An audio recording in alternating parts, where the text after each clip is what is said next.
안녕하세요, 여러분. 조금은 밝게 인사를 해보려고 노력하는 화려하게 싱글로 돌아온 40대 초반의 여성입니다. 몇 년간의 이야기를 어떻게 풀어볼까 하고 조금 소가리를 하다가 일단 글을 써야 이야기도 술술 나오겠다 싶어서 타자를 열심히 두들기고 있습니다. 제가 겪은 이야기는 정말 상상을 초월하는 이야기라서 감히 자신 있게 이야기를 해볼 수 있을 것 같습니다. 세상에 이런 일이 저에게 일어나게 될 줄은 몰랐지만 그 덕분에 이곳을 찾아와서 여러분들과 이야기를 나눌 수 있게 되었으니 긍정적으로 생각을 해보려고 합니다. 거두절미하고 지금부터 제가 겪었던 꼭 드라마나 영화에나 나올 법한 그 이야기를 시작해보도록 하겠습니다. 정말 세상에 이렇게 염치가 없어도 없을 수 있나 싶은 사람들을 만나보신 적이 있으실까요? 저는 세상에 이런 사람들이 다 있구나 하는 경험을 했습니다. 저희 아버지는 은행에서 정년을 보내신 분이시고 항상 청렴결백한 마음으로 일생을 보내셨던 분이셨습니다. 지점장까지 일을 하셨고 같이 일하는 직원분들에게 항상 윗물이 맑아야 아랫물이 맑다고 하시면서 누구보다 정의롭고 아랫사람들을 위해서 일을 하셨던 분이셨습니다. 그 덕에 저는 항상 아버지를 존경할 수 있었고 저에게도 늘 모범이 되어주시고 교훈이 되어주시는 교과서 같은 분이셨습니다. 저희 어머니께서는 평생을 전업주부로 살면서 아버지를 보필하고 자식들을 키우는 것을 제일 최우선으로 생각하시면서 보내셨던 분이셨습니다. 늘 따뜻한 밥 한 끼 먹는 것을 중요하게 생각하셨던 분이셨기 때문에 저는 집에서 보내는 시간이 가장 행복하고 즐거웠습니다. 부모님께서 저에게 사랑을 주신 만큼 저 또한 밝고 빛나는 사람으로 자랄 수 있었다고 생각합니다. 그렇게 유년 시절, 학창 시절을 보낸 뒤 저는 대학을 졸업하고 꽤 괜찮은 회사를 다니면서 여유를 즐기며 살고 있었는데 우연히 기회가 찾아오게 되었습니다. 급하게 회사 선배님께서 저에게 소개팅 자리가 갑자기 파투가 나게 생겼다면서 대신해서 자리를 나가줄 수 있겠냐고 물어보셨고 심심했던 저는 흔쾌히 나가겠다고 대답을 했습니다. 그 자리에서 저는 남편을 만나게 되었습니다. 저는 남편과 처음 소개팅을 하던 날을 아직도 기억하고 있습니다. 남편은 소개팅 당일 세심하게 코스를 짜왔는데 그 모습을 보고 괜찮은 사람이라고 느끼게 되었습니다. 제가 사실 결정하는데 어려움 있는 남자들을 싫어하는 타입이라서 이 남자가 일일이 코스를 짜오고 두 번째, 세 번째 대안을 짜온 모습이 마음에 들었던 것이었습니다. 남자가 칼을 뽑았으면 무라도 썰어야 하지 않겠습니까? 박력 있게 자기가 원하는 바를 딱딱 말해주는 사람을 찾고 싶었던 저에게 남편은 아주 괜찮은 사람이었던 거죠. 저는 땜질로 나가게 된 소개팅 자리이긴 했지만 둘 다 나이가 어느 정도 있었기 때문에 결혼을 전제로 만나보기로 결정을 내리게 되었습니다. 물론 저도 남편의 인상이나 성격이 호감이었으니까 남편이 저에게 결혼을 전제로 한 연애를 들이밀었을 때 오케이를 한 것이겠죠. 저희는 그 이후에 8개월이라는 시간 동안 서로를 확인하고 사랑을 느끼게 되어 결혼식까지 순리대로 올리게 되었습니다. 결혼식 자체는 양가의 축복 아래 정말 성대하게 치러지게 되었습니다. 아무래도 저희 아버지께서 은행 지점장을 하고 계시니 손님들이 꽤 많이 오셨던 것입니다. 저는 그 당시 백화점 화장품 매장에서 일을 하고 있었고 남편은 평범하게 회사에 재직 중이었는데 맞벌이다 보니 돈 문제에 있어서 크게 모난 부분은 없었습니다. 누가 더 벌고 누가 덜 벌고의 차이를 두지 않았고 우리 부부가 공명으로 돈을 관리하면서 대출금도 갚고 가게 생활도 잘 꾸리며 살기로 했습니다. 시작이 괜찮았던 만남이었기 때문에 사실 저는 결혼 생활 자체도 너무 행복하고 즐겁기만 할 것이라고 생각했습니다. 조금 마음에 걸렸던 게 있다면 남편의 엄마, 그러니까 시모는 시부와 이혼을 한 상태였고 남편이랑 시모랑 단 둘이서 살고 있다는 점이었습니다. 시몬은 딱히 일을 하거나 돈을 벌어오지 않고 있는 돈을 까먹으면서 살고 있는 사람이었습니다. 물론 결혼 전에 남편이 용돈을 주었을 수도 있고 자세한 건 모르지만 시모가 돈을 벌어서 생활을 하는 사람이 아니라는 것은 알고 있었습니다. 시부랑 이혼을 했을 당시에 시부 쪽 과실로 인한 이혼이었던 것인지 위자료랑 양육비를 꽤 받았다는 이야기를 뒤늦게 들어 알게 되었습니다. 시모는 그 돈을 그저 까먹는 데만 쓰지 않고 주위 사람의 권유를 받아서 부동산에 투자를 했다고 하더라고요. 저는 솔직히 투자 같은 건 무서워서 못하겠던데 시모는 과감한 성격인 건지 사람들의 말만 듣고 바로 투자를 진행했다고 합니다. 그 투자를 했던 땅이 뒤늦게 도로가 뚫리고 개발이 되면서 이익을 엄청나게 보게 되었고 사는데 부족함이 없을 정도로 돈을 긁어모았다고 하더라고요.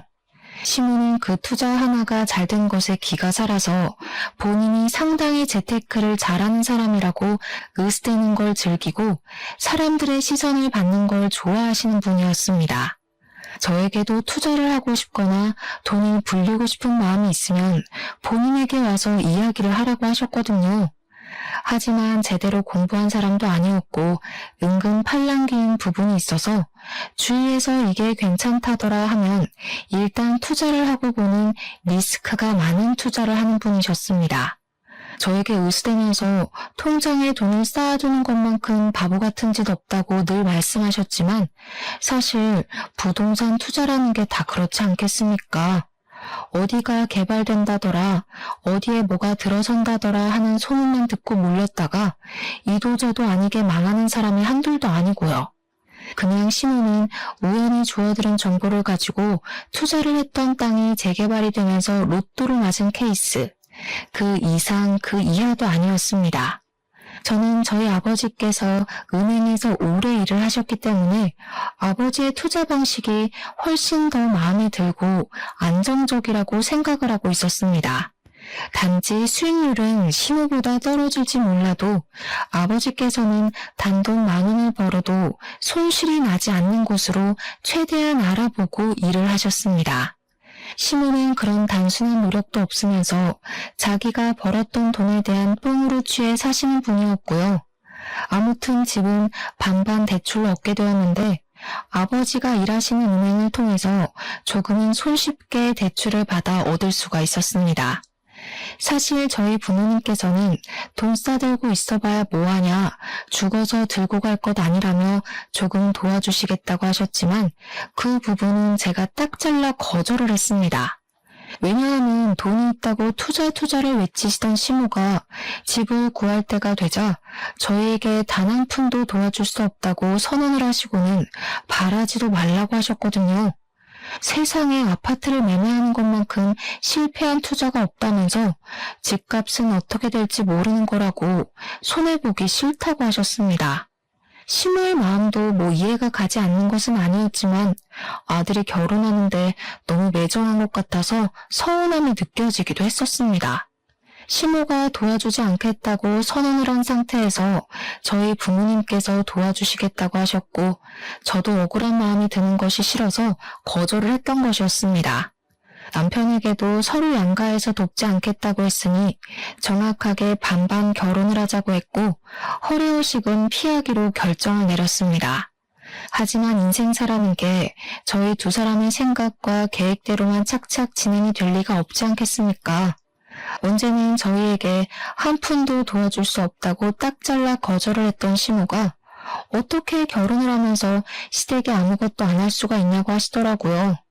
한마디로 본인이 돈 쓰는 건 죽어도 싫지만 받을 수 있는 건 다 받아야겠다고 외치는 놀부심보를 가진 사람이었던 것입니다.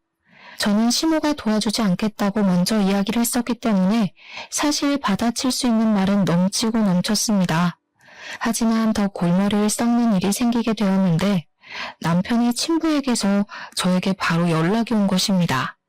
누군지도 모르는 번호로 전화가 와서 조심스럽게 받았더니 다짜고짜 저에게 큰 소리로 화를 내시더라고요. 결혼을 한다는 소식을 들었는데 왜 아직까지도 인사를 드리러 오질 않아? 지금 나를 무시하는 건 뭐야? 며느리가 되어서 시합이 될 사람한테 제깍제깍 와야지. 저는 당연히 그 전화를 받고 너무나도 어이가 없었습니다. 남편도 시모도 저에게 남편의 친부에게 인사를 드리러 가야 한다고 언지를 해준 적이 없었기 때문이었습니다. 두 분이 이혼했다는 이야기만 들었지 그 외의 소식을 전혀 들은 게 없는데 어느 누가 친부에게 인사를 드리러 가야 한다고 생각을 하겠습니까? 시댁에서 저에게 언지를 주었다면 저도 준비를 해서 시부를 만나러 갔겠지만 남편조차도 본인 친부에게 인사를 드릴 생각을 하지 않는데 제가 나서서 해야 하겠습니까? 결국 남편과 상의를 한 끝에 친부라는 사람을 만나러 가게 되었는데 저를 아래 위로 훑어보면서 남편에게 말도 안 되는 소리를 하시더라고요. 곰곰이 생각을 해봤는데 말이야. 아무리 양육권 친권을 그 여자가 가져갔다고 하지만 결혼식 같은 중대한 자리에는 엄마보단 아빠가 하는 게 낫지 않겠냐? 내가 친아비인데 혼주석에 앉지 못할 이유가 전혀 없지 않겠냐 이 말이야. 곰곰이 한번 생각을 해봐라. 아무리 그래도 엄마가 앉아야 하지 않겠어요? 네 어미가 혼주석에 앉겠다고 하든 내가 세장가 들은 거 너도 알지? 내 부인이랑 같이 혼주석에 앉는 것도 나쁘지 않을 것 같은데. 저는 그 대화를 듣고 정신이 멍해지는 기분이 들었습니다. 지금의 남편을 평생 키우고 함께 살았던 시모의 자리에 새엄마를 앉히고 싶다고 말을 하는 시부. 그런 사람을 누가 이해할 수 있겠습니까? 제가 그때라도 이 집안이 상당히 콩가루구나, 정상이 아니구나 하는 걸 느꼈을 때 도망을 쳤어야 하는데 말입니다. 사람은 참 미련하고 바보 같은 동물이지 않겠습니까? 이미 신혼집도 다 구해준 상황에서 그냥 이 상황을 모면해야겠다는 생각밖에 들지 않았기에 저는 필사적으로 대화를 다른 주제로 돌리려고 애를 썼습니다. 그런데 이 바보 같은 남편놈이 무슨 생각으로 그런 소리를 한 건지 시모한테 가가지고 시부 이야기를 고스란히 전달을 한 게 아니겠습니까? 이야기를 전해들은 시모는 노발대발 난리를 치면서 그 정신나간 인간이 노망이 난 것이 틀림없다며 분노를 감추지 않았습니다. 자기가 도대체 애 키우는데 뭘 해주는 게 있다고 혼주석에, 그것도 새 마누라랑 앉겠다고 난리야 난리를. 아버지 말로는 엄마가 어차피 재혼도 안 했는데 혼주석 한 자리를 공석으로 두느니 두 부모가 있는 아버지 쪽에 앉는 게 모양새가 낫지 않겠냐고. 그 쳐 죽여도 시원치 않을 인간이 노망이 났네. 노망이 났어. 얘 며느리야, 너도 그렇게 생각하니? 대답 생각하고 잘해봐봐. 저는 정말 머리가 부서지는 줄 알았습니다. 제가 거기서 무슨 의견을 어떻게 더 내겠나요?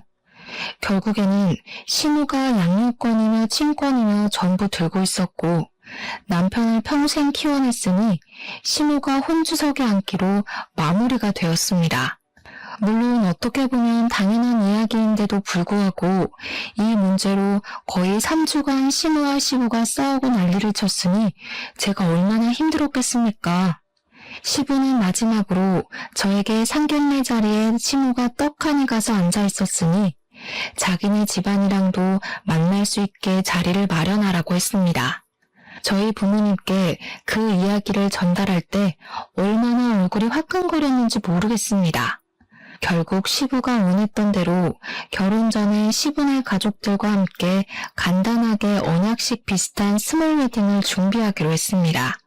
친구들 사이에서도 한동안 이슈였어요. 같은 남자랑 2번 결혼한 여자가 되어버린 거니까요. 부끄럽긴 했지만 그때까지만 해도 긍정적으로 생각을 하려 애를 썼습니다. 웨딩드레스도 2번이나 입어보고 아주 신선한 경험을 한다면서 정말 괜찮은 척, 즐기는 척하는 척쟁이 생활을 하게 되었습니다. 저희 부모님께서 걱정하시는 만큼 제가 더 괜찮다는 모습을 보여드려야 할 것 같아서 말입니다. 하지만 이것들이 모조리 제 발목을 잡을 일이었다는 걸 그때는 왜 몰랐을까요? 다시 생각해도 조상님이 몇 번이나 이 결혼을 말렸었던 게 틀림없습니다. 그 사달이 난 이후에 시모는 그동안 시부랑 남편이 연락은커녕 서로 생사도 모르는 채로 지내고 있는 줄 알았는데 그게 아니었다는 것을 알게 된 것입니다. 알고 보니까 남편이 시모 몰래 시부랑 연락을 하고 지냈던 것도 모자라서 시부의 새 부인, 그러니까 새엄마와도 연락을 하고 지내고 있었던 것이었습니다. 남편이 야가 빠진 건지 뭔지 그동안 남편이 돈이 필요할 때마다 시부에게 연락을 해서 용돈을 받아서 타쓰고 있었던 것이었습니다.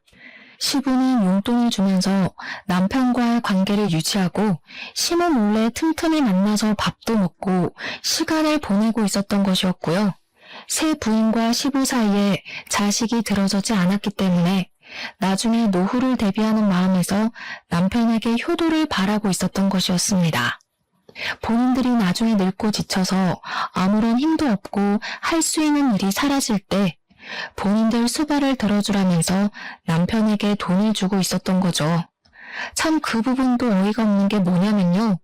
용돈도 푼돈으로 주고 결혼할 때 한 푼 도움도 주지 않은 사람들이 그런 생각을 하고 있었다는 겁니다. 돈이라도 막 몇 억을 주었다면 당연히 효도를 해야 하는 건 맞지만 뭐 끽해봐야 가끔 밥이나 사 먹으라고 용돈을 주는 정도였던 걸로 알고 있습니다.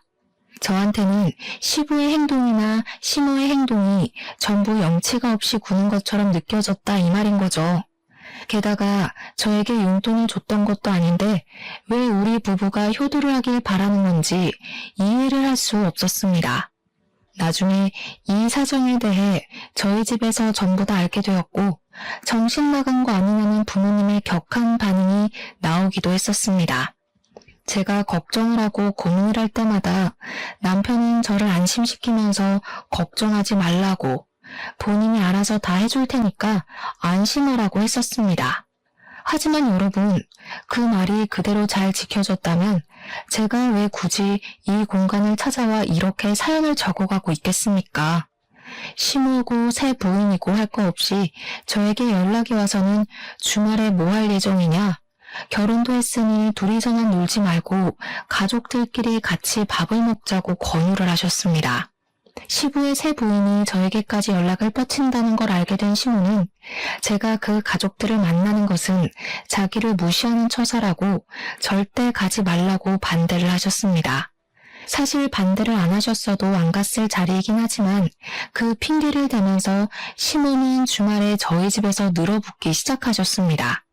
아침에 찾아와서 오늘 어디 나갈 예정이냐 아니면 집에 있자 하시고는 제가 누구랑 연락을 하는지 꼼꼼하게 살펴보셨습니다. 저희 부모님께 이 고충을 토로했더니 제 걱정에 밤에 잠이 안 온다고 하시더라고요. 참 제가 못난 딸이죠. 신혼생활을 시작한 이후에 주말에 시모가 저희 집에 찾아오지 않는 날이 없을 정도로 매번 저희 신혼집을 방문하셨습니다. 이유는 뭐 당연히 시부와 새 부인을 만나지 말라는 명목이었으나 실상은 조금 달랐습니다. 주말마다 저희 집에 와서 살림에 참견을 하고 저를 못 시켜 먹어서 안달이 난 사람처럼 구는 것이 아니겠습니까? 예, 우리 아들이 얼마나 집에서 밥을 잘 먹고 다니는지 궁금해 죽겠으니까 밥이나 한번 거하게 차려봐라. 아니 그나저나 얘야, 집안 꼴이 도대체 이게 뭐니? 여자가 바깥일을 한다고 해도 청소는 잘하고 살아야 하지 않겠니? 이것부터 치워봐라. 그리고 집에 어떻게 과일이 하나도 없을 수가 있어. 우리 아들이 과일을 얼마나 좋아하는데. 물론 제가 맞벌이라는 이유로 집안 청소를 게을리한 것도 인정을 하고요. 제가 과일을 별로 좋아하지 않아서 사다 놓지 않은 것도 인정을 하는 부분입니다. 하지만 청소는 남편이 해도 상관없는 부분이고 더군다나 자기가 먹고 싶으면 사다 먹으면 되는 거 아닌가요? 저에게만 기준과 잣대를 두고 이야기를 하는 시모가 이해가 가지 않았고 그런 잔소리를 더 이상 듣고 싶지 않았습니다. 결국 이런 생활이 3개월 동안 내내 반복이 되자 저도 더 이상은 참을 수가 없어서 시모에게 냅다 소리를 지르면서 이야기를 했습니다. 그리고 시모에게만 해봐야 소용이 없다는 것을 깨닫고 시부에게도 연락을 드려서 말을 하게 되었습니다. 제가 한 이야기의 요점은 결혼식 혼주석에 앉은 게 시모이듯 남편을 평생 키운 사람은 시부가 아니라 시모인 건 틀림없다. 그러니까 우리가 최소한의 도리만 하고 살 수 있게 서로 양해를 해달라는 말이었습니다. 시모가 계속 시부에게 신경을 곤두세우니 가운데서 새우등 터지는 건 저뿐이었거든요. 제가 언제까지 양쪽의 눈치만 보면서 살 수는 없지 않겠습니까?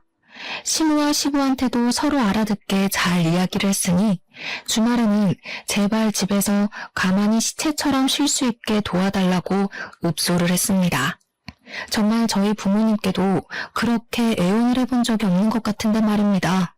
제 말은 서로 제발 신경을 곤두세워서 누구한테 더 잘하는 만에 이런 소리 하지 마시라는 거예요. 저희도 이제 부부간의 생활을 시작하게 되었으니 존중해 주셨으면 좋겠습니다. 저희 부부 맞벌이로 일을 하고 있는데 저도 쉴 시간이 필요하다고요.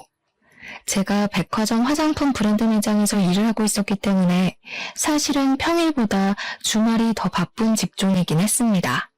그런데 제가 연차가 많이 쌓여 있어서 휴무일 조정이 쉽고 신혼부부라서 주말에 쉴 수 있게 배려도 받았단 말입니다.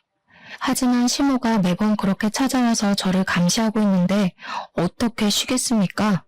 차라리 출근을 해야겠다는 생각이 들 정도였습니다. 백화점이라는 게 1년 365일 쉬지 않고 돌아가는데 오죽하면 출근을 해서 일을 하는 게 낫겠다고 생각을 하겠냔 말입니다. 제가 전화로 난리를 치우자 결국 시모도 시부도 저한테 불만이 쌓인 채로 휴전 아닌 휴전을 하게 되었습니다. 그 난리 이후에 저는 다시 평화를 찾게 되었고 참는 게 정답이 아니라는 걸 알게 되어서 불만이 있으면 바로바로 말을 하는 사람으로 변하게 되었습니다. 시모가 그 이후에도 가끔은 저희 집에 찾아와서 트집을 잡곤 했는데 그러면 저도 바로 시댁으로 달려가서 시모의 집에 트집을 잡았습니다. 시모가 저희 집에 와서 괜히 커튼을 만지작거리면서 이게 무슨 색이냐, 인테리어를 망친다, 색 누가 골랐냐 하며 제가 고른 거 뻔히 알면서 이야기를 하시대요. 저는 그런 치졸한 모습으로 구는 시모가 어이가 없어서 다음날 바로 퇴근하자마자 시댁으로 찾아갔습니다. 어머님, 다시 보니까 소파 색깔이 영 칙칙한 게 별로네요. 재질도 별로인 것 같고. 집이랑 너무 안 맞는 거 아니에요? 싸구려를 사셨나? 우리 시모가 졸부이다 보니까 뭐든 비싼 게 최고라는 생각으로 사시는 분이셨거든요. 당연히 소파도 최고급 소파일 게 분명했지만 일부러 시모 들으라고 싸구려를 강조하면서 이야기를 했습니다. 시모가 가전으로 트집을 잡으면 저도 가서 일부러 독일제 주방기구를 보고 이거 중소기업 거냐고 깎아내리기도 했고요. 저희 시모가 몸집이 조금 뚱뚱하게 있는 편인데 저는 사실 시모보다 키도 10cm나 크고 몸도 호리호리하게 마른 편이거든요. 시모는 그게 또 은근히 비교가 되고 불만이 오는지 자꾸 본인이 안 입는 옷을 저에게 막 주는 겁니다. 저랑 허리 사이즈부터가 다른데 일부러 자기한테는 커서 못 입는 옷이라고 하면서 저에게 사이즈 딱인 것 같다고 가서 입으라고 쥐어주셨습니다. 하도 제 몸을 가지고 후려치시길래 처음에는 그냥 웃기고 말았는데 계속 저러니까 저도 슬슬 짜증이 나더라고요. 어머님, 이거 딱 보기에도 사이즈가 안 맞아 보이지 않으세요? 어머님 보는 눈이 진짜 없으시다. 저 허리 27 사이즈 입어요. 어머님은 넉넉한 거 찾으셔서 고무줄 바지만 입으시잖아요. 저 이거 안 맞아요. 혹시 이거 한번 입어보신 거 아니에요? 허리가 늘어난 것 같아서요. 은근히 야들야들하게 굴면서 시모를 깎아내리니까 처음에는 시모도 발끈하면서 저한테 난리를 치더니 나중에 가서는 제가 별로다 하니 권하지 않으시더라고요. 저한테 타격을 주는 것보단 본인이 타격을 입는 게 더 많다고 생각이 들었는지 옷을 권하지 않으시는데 참 무슨 심보인지 이해가 가질 않았습니다. 그렇게 결혼 생활에 날을 세운 지도 2년이라는 시간이 지나가고 어느 날 친정아버지께서 정년퇴직을 하시게 되었습니다.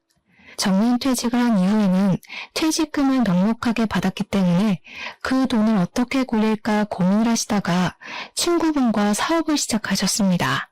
마스크 사업을 시작하시게 되었는데 그 이후에 전염병이 크게 돌면서 마스크 대란이 일어나게 되었던 것입니다. 아버지의 사업은 갑자기 급성장을 하게 되고 공장을 24시간 돌리면서 뽑아낸 마스크들은 불티나게 팔리기 시작했습니다. 오죽하면 24시간을 돌려도 수량을 맞추지 못할 만큼 바빠졌습니다. 아버지의 마스크는 퀄리티가 좋아서 단가가 조금 있었음에도 불구하고 없어서 못 파는 수준이 되었습니다.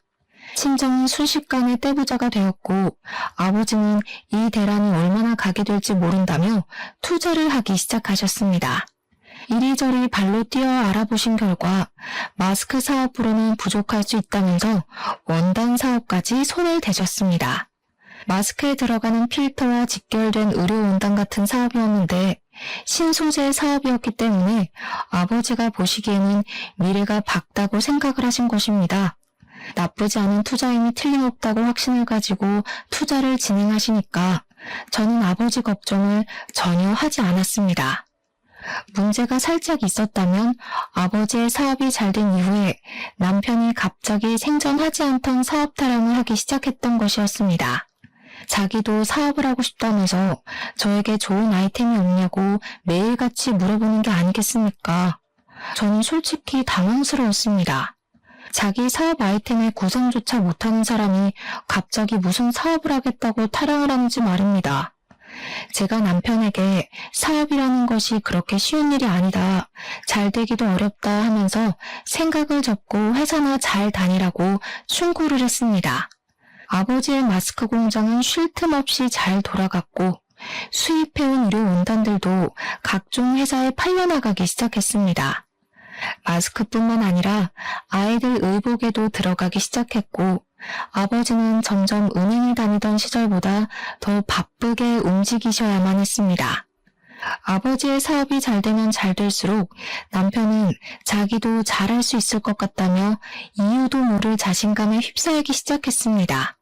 그러더니 우리 아버지를 찾아가서는 부자재 사업이 하고 싶다는 식으로 말을 했다고 하더라고요. 아버지께서는 그쪽 일은 잘 모른다고 하시면서 부자재는 박리담이 아니냐, 초기 투자 비용도 만만치 않다고 말씀을 하셨답니다. 아무리 그래도 직장인인 최고 아니겠어? 사업하면 바쁘기도 하고 신경 쓸 게 한두 가지가 아니라네. 남의 돈 받아서 먹고 사는 게 얼마나 힘든 일인지 사업은 신중하게 생각해야 돼. 장인어른도 그 나이에 그렇게 성공을 하셨는데 저희는 제가 안 될 이유가 있겠습니까? 남편은 그 자신감이 점점 커지기 시작했고 저에게 뜬금없이 자기가 사업을 해야겠다고 하면서 한 달 생활비가 얼마나 드는지 혼자 계산기를 두들기더라고요. 제가 회사를 그만두기만 해보라고 절대 안 된다고 일을 드러내고 으르렁거렸지만 남편은 사업에 대한 미련을 접지 못했습니다.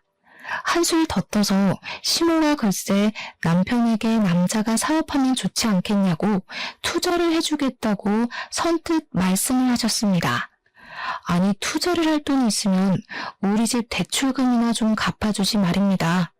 남편은 시모의 응원에 힘입어서 돌연 회사를 그만두고 퇴직금 받은 돈에 시모에게 투자받은 돈까지 더해서 부자재 사업을 시작했습니다.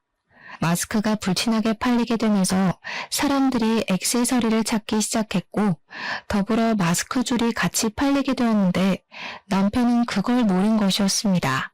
처음에는 투자받은 돈으로 열심히 공장을 돌려서 마스크 줄을 대량 생산을 하기 시작했는데 그게 마음처럼 쉽게 잘 되지 않았습니다. 그러다 보니 있는 돈은 자꾸 까먹게 되고 우리 집 대출금이며 생활비며 제가 버는 돈으로 해결해야 하는 건 안 봐도 비디오로 재생되시죠? 하지만 여러분들도 대충 알다시피 백화점 화장품 판매 사원이 돈을 벌어봐야 얼마나 벌겠냐 이 말입니다. 시간이 흐르면 흐를수록 생활비가 점점 부족해지기 시작했고 저는 남편에게 제발 사업에 그만 눈을 돌리고 직장 생활하면서 돈을 벌어오라고 부탁을 했습니다. 그런데 제가 그 말을 할 때마다 시모가 계속 참견을 하면서 저에게 핀잔을 주시는 게 아니겠습니까? 남편이 하는 일에 도달지 말아라. 어디 여자가 남자 바깥 일에 신경을 쓰고 그러니? 알아서 잘 하겠지. 우리 아들이 얼마나 똑똑한 아인데 떼부자가 하루아침에 되냐? 결국 저는 몰려드는 압박과 쉴 새 없이 빠져나가는 돈 때문에 생활비가 부족해지는 위기에 봉착했고 대출금을 갚기 위해 아버지께 돈을 빌려야 했습니다. 그런데 아빠가 제 사정을 전부 들으시고는 아주 단호하게 그런 말을 하시더라고요. 대출금을 전부 대납을 해줄 테니 집 명의를 제 명의로 바꾸라고 말입니다. 남편과 상의를 해보고 진행을 해야 할 것 같아서 집에 돌아와서 아버지가 저에게 해준 말씀을 전달을 했더니 남편의 표정이 오묘하더라고요. 남편은 사업이 만만치 않음을 느끼고 좌절해가고 있었던 시점이었는데 아버지께서 집 대출금을 전부 갚아준다고 하니까 명의 따위 바꾸는 게 뭐가 대수냐고 당장 하라고 하더라고요. 그 이야기를 들은 시무만 뾰루통에 있었습니다. 대출금 갚아주신다니까 감사하긴 한데 명의는 왜 바꾸라고 하시냐? 누가 그 집 홀라당 까먹는다냐? 또 모르죠. 나중에 집 담보대출이라도 잡히면 큰일이지 않겠어요? 그 뒤로는 시모 말도 깡그리 무시했죠 뭐. 시모고 시부고 집 갚는데 돈 한 푼 안 보탠 사람이 무슨 할 말이 많다고 그렇게 참견을 해대는지. 아무튼 남편의 사업은 1년 가까이 침체기를 맞이하다가 아주 예상도 못한 시점에 갑자기 대박이 터지게 되었습니다. 그건 바로 남편이 외국의 캐릭터의 액세서리를 무리하게 계약을 해가지고 국내에 들여오게 되었는데 정말 뜬금없는 타이밍에 그 캐릭터가 인기를 얻게 된 것입니다. 국내에서 입소문을 타고 유명해지기 시작하자 팔리지도 않던 부자재가 미친 듯이 팔리기 시작했습니다. 남편은 마스크줄 판매를 바로 접고 그 캐릭터의 액세서리 위주로 공장에서 물건을 찍어내고 납품을 시작하게 되었습니다. 사업이라는 게 정말 한 치 앞도 예상할 수 없는 일이더라고요. 남편의 사업이 언제 침체기를 겪었냐는 듯이 갑자기 승승장구를 하게 되었습니다. 근데 우리 남편이 그 캐릭터를 무리해서 계약했을 당시 돈이 없어서 우리 아버지에게 투자금을 빌린 적이 있었습니다. 저는 아버지에게 이 사람이 다시 직장에 다니는 것이 좋겠다, 도와주지 말라고 이야기를 했었는데 아버지는 사업을 시작했으면 실패도 겪어봐야 성장하는 법이라고 하셨습니다. 그래서 꽤 큰 돈을 턱 빌려주셨는데 그 돈이 무려 2억이나 되었습니다. 그 캐릭터가 사실 해외에서도 그다지 인기가 있었던 캐릭터는 아니라서 부자재를 거의 독점으로 들여오는데 그 돈이 필요했던 것입니다. 그걸 아버지한테 빌려서 계약을 하게 되었는데 이젠 뭐 그 돈을 갚고도 남을 만큼 매출이 훌쩍 뛰게 되었습니다. 그런데 정말 반전으로 그때 저희 아버지의 사업이 갑자기 내리막길을 걷게 되었습니다. 아버지께서 신소재 쪽으로 완전히 눈을 돌렸는데 대기업에서 아버지의 사업 아이템을 훔쳐서 장사를 하기 시작한 것입니다. 대기업을 어떻게 개인 사업자가 이길 수 있겠습니까? 거래처는 물론이고 홍보며 소재 개발까지도 싹 대기업에 빼앗기게 되었습니다.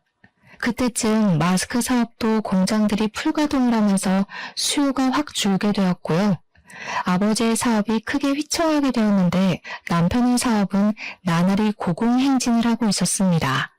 남편은 독하게도 남편의 공장이 아닌 다른 공장에서 카피해서 판매를 하는 그 캐릭터들을 전부 신고해서 완전히 시장을 독점하고 있었습니다. 인터넷에서 판매되고 있는 짝퉁 제품들을 하나하나 찾아서 신고를 하고 판매 중지를 걸고 있었던 것입니다. 그러면서 남편은 사업이 잘 될 줄 알고 있었다면서 다 자기 능력이라고 말을 하고 다니며 마치 투자에 성공한 시무처럼 으스대고 있었습니다. 허구한 날 무슨 술을 그렇게 마시고 다니는 건지 사실 남편의 사업은 부자재 사업을 하는 거라 그다지 뭐 접대할 일도 없었습니다.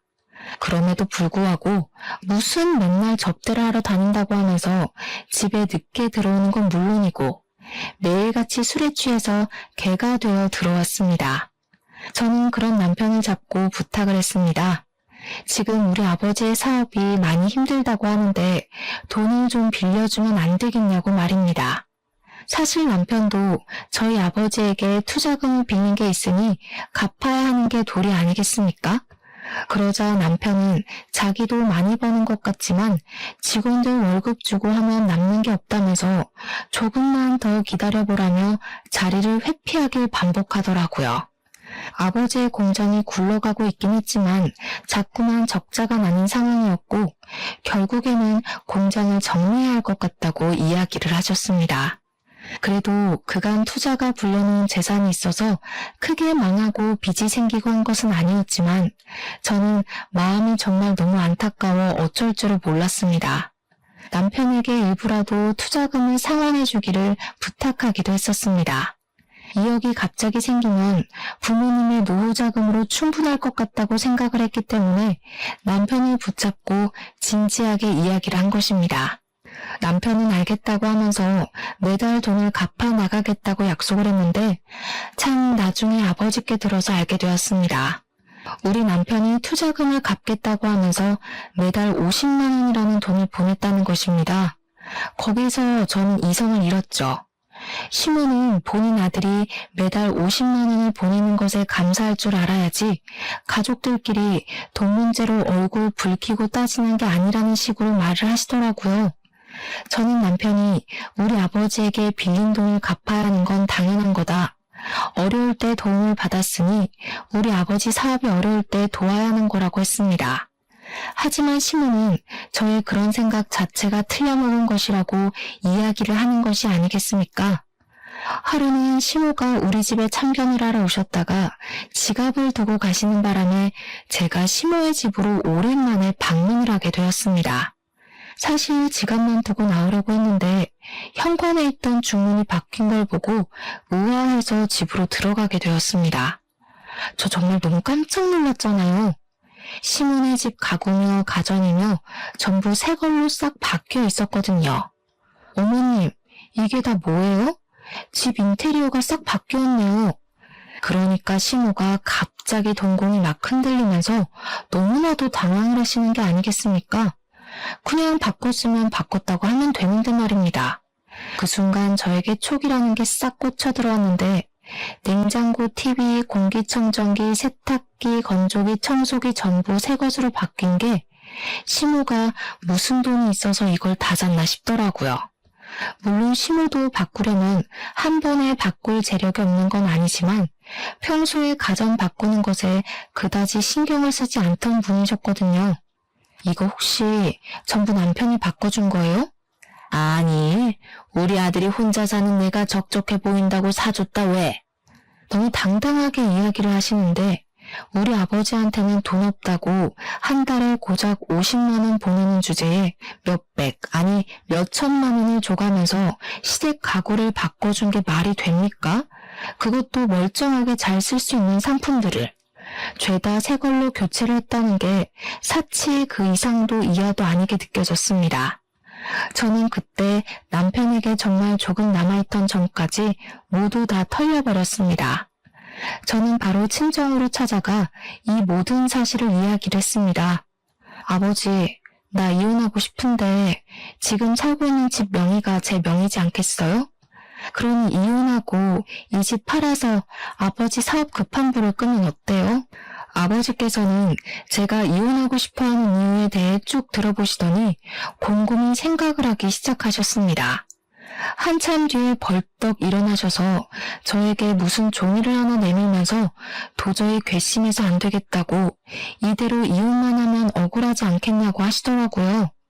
그 종이를 읽어보니까 변호사 공증까지 받은 차용증이 아니겠습니까? 자세한 내용에는 남편에게 빌려주었던 돈에 대한 차용증과 그 투자금을 갚지 못할 경우 남편의 회사에 지분을 행사할 수 있다는 공증이 적혀 있었습니다. 애초에 사업을 허투루 하지 않으시는 아버지의 성격이 고스란히 묻어나는 대목이기도 했습니다. 어떤 경우가 올지 몰라서 미리 그 지분에 대한 영향력을 행사하겠다고 변호사 공증을 받아놓으셨고 사업을 처음 시작한 남편은 뭣도 모르고 도장을 찍은 겁니다. 아버지께서는 그동안 딸의 집안 살림살이에 보탬이 되길 바래서 그동안 권리 행사를 할 생각을 하지 않았던 것이라고 하셨습니다. 하지만 이혼을 이야기한 마당에 이런 것이 다 무슨 소용이냐고 지켜만 보고 있을 순 없다고 하셨습니다. 그러더니 남편에게 친정으로 오라고 부르셨고 이 모질이 같은 남편은 상황 파악도 전혀 하지 못하고 친정에 와서 떵떵거리더라고요. 제가 월 50만 원 드리는 걸로 부족해요? 사업 실패할 걸 생각하시고 움직이셨어야죠. 어떻게 마냥 사업이 잘 되기만 하겠어요? 미리미리 대비를 하셨어야지. 제가 그 말에 너무 화가 나서 부들부들 떨고 있는데 저희 아버지께서는 태연자약하게 이야기를 하시더라고요. 우리 딸이 자네랑 이혼을 하겠다고 하는데 내가 자네의 만행을 언제까지 지켜봐 줄 수 없지 않겠나? 이거 기억나지? 그러면서 미리 준비해 두셨던 차용증 서류를 꺼내서 남편의 얼굴 앞에 떡하니 들이미셨습니다.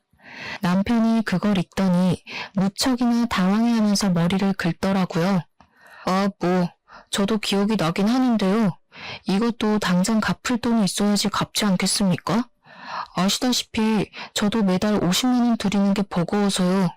갑자기 태도를 바꾸는데 헛웃음이 나더라고요.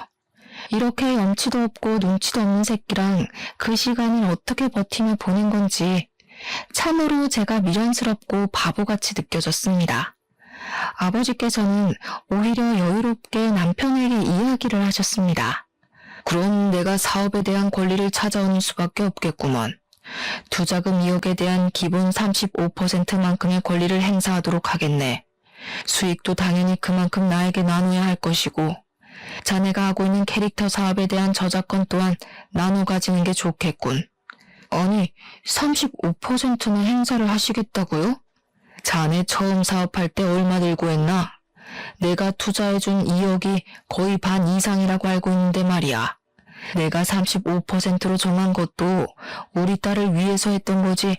말마따나 내가 그 회사의 반 이상의 지분을 가져도 자넨 할 말 없어. 남편은 아버지께 시간을 조금 더 달라고 이야기를 한 뒤 저를 보면서 집에 가자고 일어나라고 하더라고요. 이 눈치 없는 새끼는 귓구멍이 막힌 건지 불과 몇 분 전에 제가 이혼하겠다고 말을 했던 건 듣지도 않았나 봅니다. 내가 당신을 왜 따라가? 나 이혼할 거라니까. 그리고 그 집도 내 집인 거 알지? 가도 당신은 시댁으로 가. 내 집에 발 디딜 생각하지 말고. 남편이 씩씩거리면서 친정을 나섰고 그 이후에 며칠 동안 변호사를 만나서 아버지께 돈을 주지 않을 방법을 찾으러 다니는 것 같았습니다. 그런데 남편이 이미 인간도전까지 꽝꽝 찍은 마당에 무슨 별다른 방법이 존재할 리 없지 않겠습니까? 아버지께서는 더 기다려주지 않고 바로 추심에 들어가기 시작했고 법적 공방이 지지부진하게 이루어지다가 결국에는 남편이 아버지께로 돈을 배분하라는 판결이 나왔습니다. 한번 그런 판결이 나오니 저작권에 대한 권리까지 아버지께 일부 양도가 되었습니다. 그 사이에 저는 남편을 그냥 두고 보지 않고 바로 이혼 소송에 돌입을 했고요. 그 소식을 전부 전해들은 시모는 저를 찾아와 제 멱살을 잡아 올렸습니다.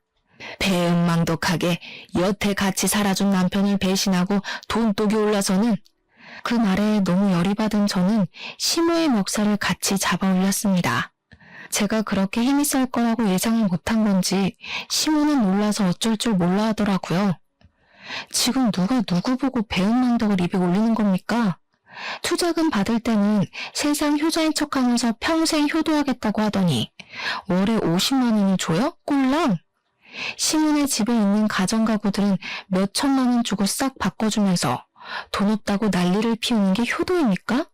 그러면서 멱살을 잡고 흔드는데 제가 시모보다 좋기 10cm는 더 크니 시모가 바람에 부는 갈대처럼 흔들리더라고요.